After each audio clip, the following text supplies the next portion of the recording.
My last known fixed address would be the Kenora District Jail. Tonight, helpless and homeless in a northern Ontario town. They need to ensure that these services are ready to go whenever there's, a fire erupts. Calls for action after winter house fires claimed First Nation lives. I feel like today is just a great honor to meet some of my biggest idols. And a small First Nation welcomes the All Blacks rugby team to Vancouver.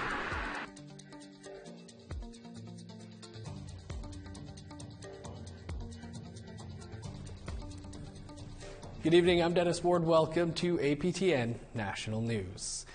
It's a story that has been heard a lot over the decades in First Nations, a house fire ending in death.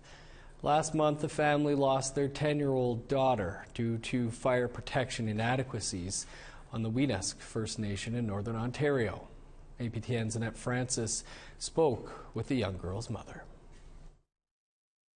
JC, or Jolie Cora, was killed by a fire that swept through her home on January 28, 2023. She was just 10 years old. Oh, she was a little bit shy. She liked to laugh. She loved her hugs, so we always hugged. There was hardly ever a day that we went without hugging and saying, I love you, the good nights. She wanted to be a teacher when she grew up.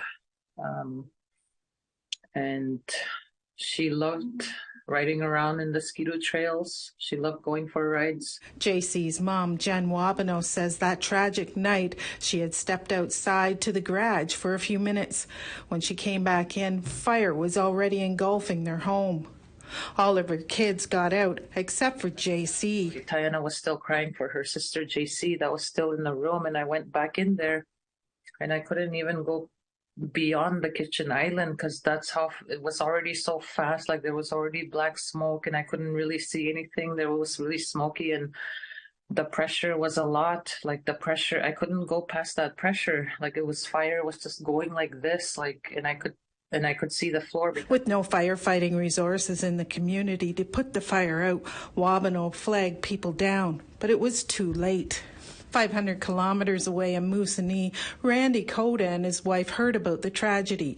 They started a GoFundMe page and raised $50,000. He says something has to be done. I'm a retired OPP sergeant, and I was at Kashechewan when the detachment burnt there, and 2 men died in the fire. And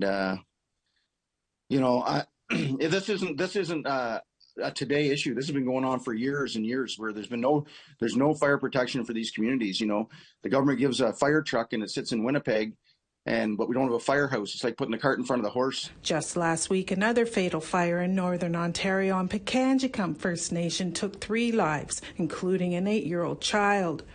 Their remains were discovered over the weekend. In a statement sent out on Wednesday, the Anishinaabe Nation once again asked for something to be done. NAN submitted a 3-year proposal to Indigenous Services Canada in 2022 to continue the Amber Strange campaign's work to provide smoke detectors to all homes and educate members on fire safety. A verbal agreement from Indigenous Services Canada for 1 year of funding of the campaign was only received this week after 4 people have lost their lives in NAN First Nation communities in the past month. The Wabano family also wants action. They need to ensure that these services are ready to go whenever there's, a fire erupts, like whenever a fire happens, and the equipment that's needed so that and the training that people need to, in case they have to run in the house, in case there's family members trapped in the house or still in the house. They should have that equipment. They should have the fire hall. They should have the fire truck. According to Indigenous Services Canada, a fire truck will be delivered to Weenusk First Nation this month. It has sent emergency workers to Pikangikum and ensures the replacement of firefighting equipment in the community. Annette Francis, APTN National News, Ottawa.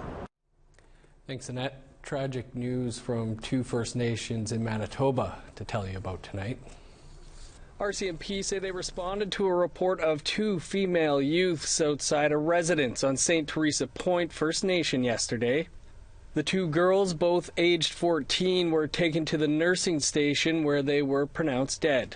Police say it is believed the 2 youths were outside for a period of time.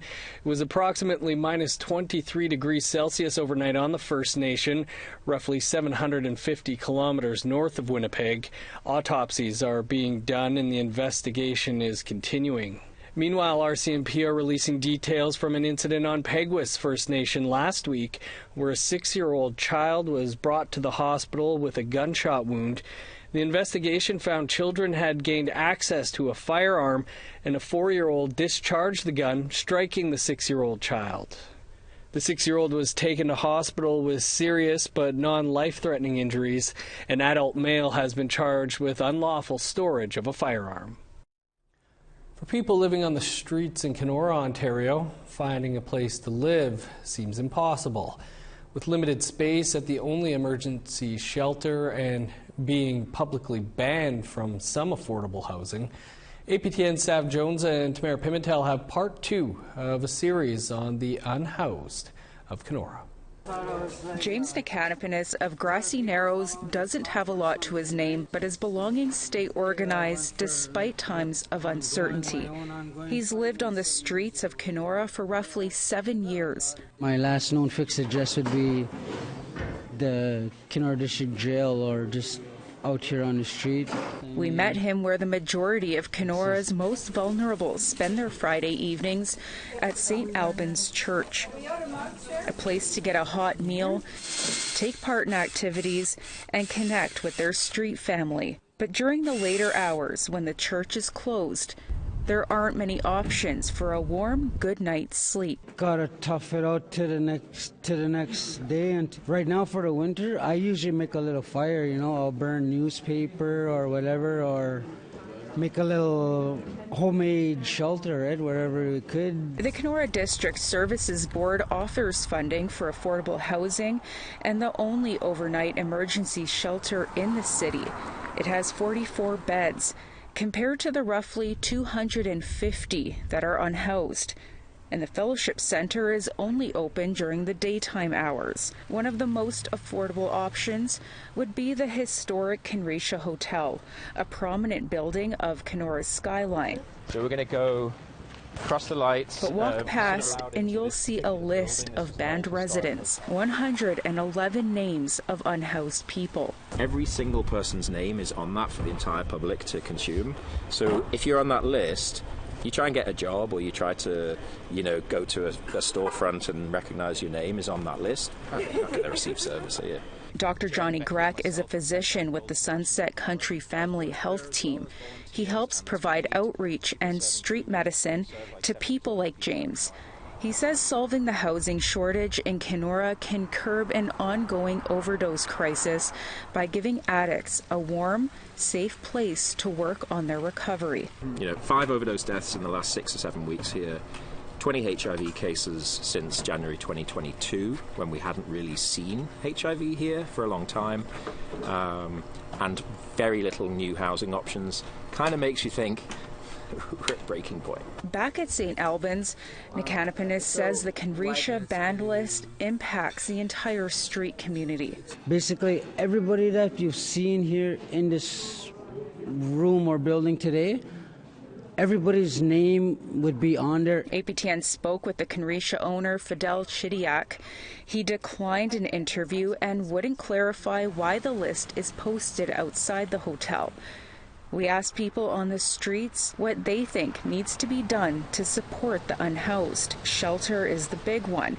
The other is harm reduction. So many deaths that could have been prevented already, right? I mean, if we had a safe injecting site, I mean, that could have prevented a couple. Like I said, we're together as a whole. We're all like a street family, right? I mean, a lot of that could have been prevented with others just being around each other while they were using, right? In our third story, accessing medical care while homeless. If this is where people feel that their medical needs are being met, and this is what I'm worth, it kind of makes you think that I'm kind of worthless. The hospital here just doesn't seem like I'm important enough, I guess. Tamara Pimentel, APTN National News, Kenora.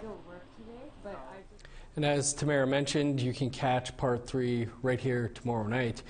We'd like to hear your thoughts on what's happening in Kenora or your community. Here's how you can get in touch. You can send us an email to news@aptn.ca or leave a comment on our website. That's aptnnews.ca. You can also find us on Facebook, Twitter, Instagram, YouTube, and TikTok. The Métis Nation of Ontario, or MNO, has voted to remove 5,400 people from its registry. The MNO held a vote over the past couple of months across the province, and nearly 3/4 of those who cast ballots agreed to remove members whose files do not meet current standards for Métis ancestry. The MNO must still hold an assembly to formally remove these people from its rolls, but MNO President Margaret Froh says that they are being removed for incomplete files and would be free to reapply for citizenship. Of course, the door is always open. If those individuals, when we go to an assembly and there's a vote, if the bylaws and the registry policy are changed to remove those individuals, the door will always be open should they be in a position where they could complete their file and allow us to verify them as Métis rights holders. The Grand Chief of the Anishinaabe Nation is speaking out after it was announced earlier in the week that he had been suspended with pay. Derek Fox released a statement saying he was possibly being, quote, defamed by statements that are untrue. NAN, which represents 49 First Nations in Northern Ontario, announced earlier in the week that Fox was suspended while an internal investigation looked into alleged violations of the organization's Executive Council Code of Conduct. Today, Fox called for an election to be held in the next 60 to 90 days. The next scheduled election was slated, or is slated, to take place in the summer of 2024. Time for a quick break. Coming up, 2 Alberta cousins are muscling their way into a world championship. Like, I used to haul freaking moose out of the bush and deer and cut wood and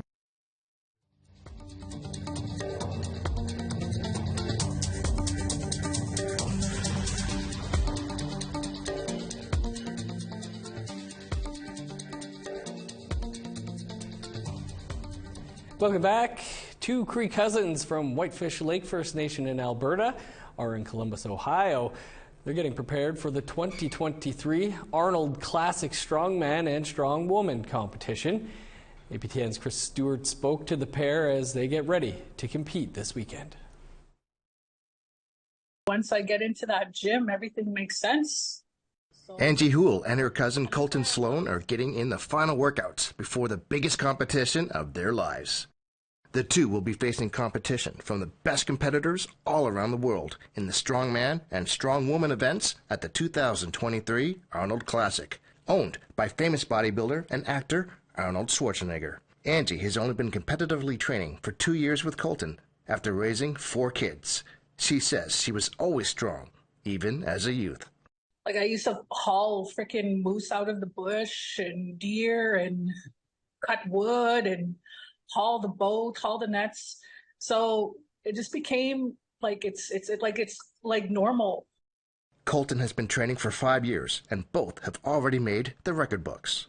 So Stones is definitely my favorite right now. And then other than that, I really like front carries. Like, I actually broke a world record in the Husafell stone in Iceland. I competed in Iceland in November. I broke a world record in that, and that was really fun. So I really like front carries and stones. I just like stones. I have a national record for my amateur last year for presses, axle presses. So I'm actually really good at it. Both Houle and Sloan earned their pro cards in Canada, becoming the first Indigenous people to turn pro. And they get one final chance to compete as an amateur at the Arnold Classic. The major prize in my eye in strongman is the Arnold Classic Pro Strongman.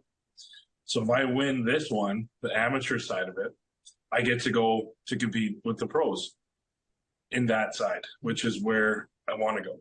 That's my ultimate goal. You know, winning World Strongsman's great, but winning the Arnold Classic Strongman is everything to me. Angie says she still can't believe she made it to what is considered one of, if not the biggest, strongman competition in the world. I was like, I can't believe this is real. I can't believe we're here. We made it this far. So, you know, we're representing Canada. We're representing like our Indigenous background. We're our Indigenous people. You know, if we can do it, everybody can do it. Anybody can do it. Yep. And I would love to see more Indigenous people in this sport. Chris Stewart, APTN National News, Edmonton. Best of luck to Angie and Colton. The New Zealand All Blacks rugby team is in Vancouver for a series of international games. And as APTN's Tina House reports, they made a special visit to a small First Nations community before their upcoming games this weekend.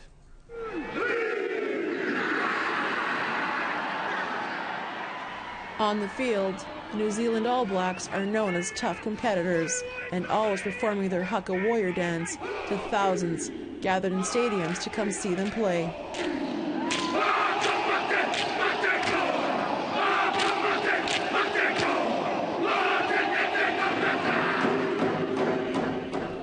But today, they're being welcomed with a traditional song by members of the Tsleil-Waututh Nation in North Vancouver. About 100 community members, including kids, were anxious to get autographs and meet them, including 16-year-old Isaiah Susadik, who currently plays rugby and hopes to make it to a professional team one day. I feel like today is just a great honor to meet some of my biggest idols, and yeah, like I can't wait to see what happens in the future here, and I'll be going for the national team. For Chief Jen Thomas, she says she's so proud that her community gets to host the team today. I'm just happy we got the All Blacks here. You know, they're one of the most popular teams, and I know a lot of our community members were happy.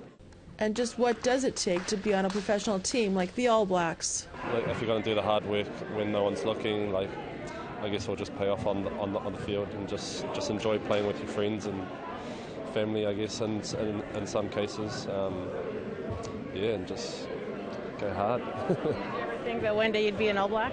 I think that the dream was definitely there when you're young, but like, I think, yeah, I don't know. No, definitely not. I didn't think I'd actually get there, but it's always a dream of every New Zealand, well, most of the New Zealand boys, so it's pretty cool to finally put on the black jersey and haven't looked back since. For Nagari Black, he says it's always an honor for the team to come to Canada. Koenei mātou te whakatina nā iwe nei āhuatanga o tātou, no reira, ai. Kia ora. Yeah, pretty much just wanted to thank the people here, and just similar, how similar we are, Māori and natives of this country. I spoke earlier about how in my culture we live off the land, we live off the water, and hearing the same things from your guys in was pretty good just to make that type of connection. And for 3-year-old Brooklyn George, the visit has inspired a new dream. What's it like meeting the All Blacks today? Great. Do you want to grow up to be a rugby player? Yes. The visit concluded with the All Blacks singing a song for the community.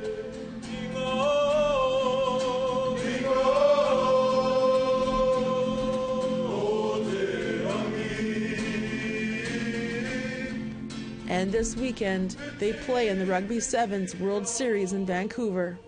We got the win in LA last week, so just to come here, it's just, trying to win back-to-back and, just win the World Series is our goal. So. Tina House, APTN National News, North Vancouver. Pretty cool stuff. I'm sure those tickets are a hot item to that game.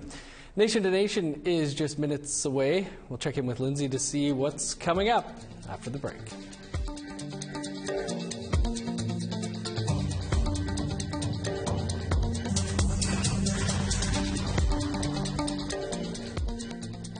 Welcome back.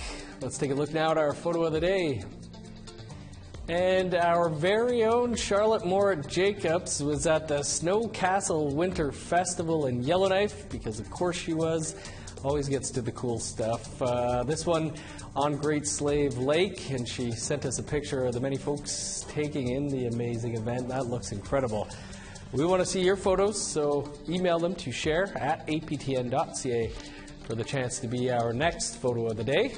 Now let's take a look at tomorrow's weather forecast. Starting on the East Coast, 0 and sunny in Halifax, +2 with snow in Fredericton, -16 with flurries in Kuujjuaq, snow and -9 in Nain, -2 in Montreal, sunny and -1 for Val-d'Or, +1 with snow in Sault Ste. Marie, 1 above in North Bay, +1 with snow in Thunder Bay, flurries and -2 in Sioux Lookout, -4 with snow for God's Lake and Norway House, 0 in Winnipeg, Gimli, and Dauphin, -2 with snow in Regina, 0 for Saskatoon, -2 in Meadow Lake, snow and 1 below for La Ronge. In northern Alberta, -2 with snow in Fort McMurray, 3 below for Grand Prairie, +2 with snow in Edmonton, 3 above in Lethbridge, +5 in Vancouver, 6 in Victoria, -1 with snow in Prince George, +1 and snow in Smithers, -24 in Old Crow, 9 below with snow in Whitehorse, -13 and flurries in Yellowknife, 24 below in Norman Wells, 30 below for Sax Harbor, -27 in Colville Lake, -25 for Baker Lake, 20 below in Arviette, -22 in Resolute, 21 below in Igloo Lake.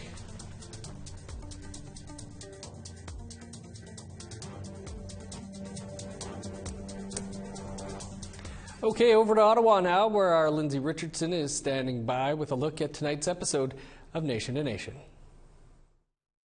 The news buzz this week centered on BC MLA Melanie Mark's impassioned and painful decision to step away from the political world. But on Nation to Nation tonight, we're winding the clocks back to 1988, when Ethel Blonde and Andrew became the first Indigenous women appointed to Canada's Parliament. We ask, was it always like this? Let's be honest here. Politics is a blood sport. We'll have that and more coming up right after the news wraps. Thanks, Lindsay. Really looking forward to that conversation with Ethel, and you can watch Nation to Nation right here in just a few moments' time. That is all the time we have for your APTN National News for this Thursday. For much more, head on over to our website, aptnnews.ca. I'm Dennis Ward. Thanks for being with us. We leave you tonight with more from that Snow Castle Winter Festival in Yellowknife. Enjoy. We'll see you back here tomorrow.